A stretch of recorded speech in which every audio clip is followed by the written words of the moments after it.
Hi guys, this is Zoe. I'm going to give you some tips on how to set up your TopspinPro.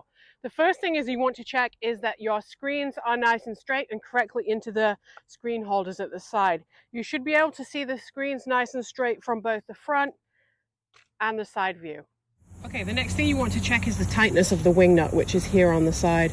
If the wing nut is too tight, this is what's going to happen. The ball won't spring back.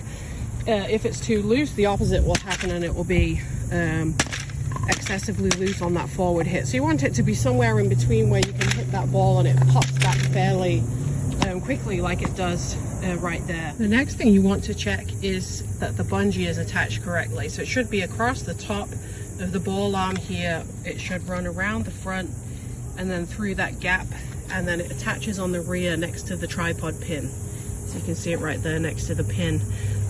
If it's unconnected, this is what's going to happen. The ball will just drop. The next thing you want to check is that you've got the right amount of spin on the ball. If you place your hand on the top and push down, it should last for approximately 4 seconds.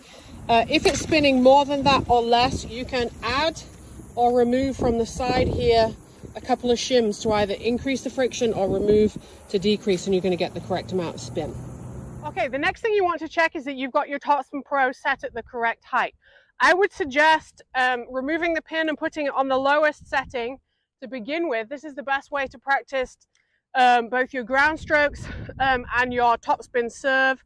It's more realistic to have it on that lower setting because we know the pickleball doesn't bounce particularly high. If you want to practice your topspin volleys, you perhaps want to set it a little bit higher, because we know that when you're contacting those topspin volleys, you're going to be somewhere in this range here of hitting the ball just below net height or somewhere above. Okay, the next thing you want to check is that you've got your spacing or your contact point correct. Now this is the same whether you're hitting on the forehand side or the backhand side. You want to make sure that you're not so close that you're jammed up to the ball, and you're not so far away that you're having to overextend and reach. We want that contact point to be somewhere out in front of your body in this area that's known as the power zone, which will also allow you to have your chest and your hips facing forward when you strike the ball.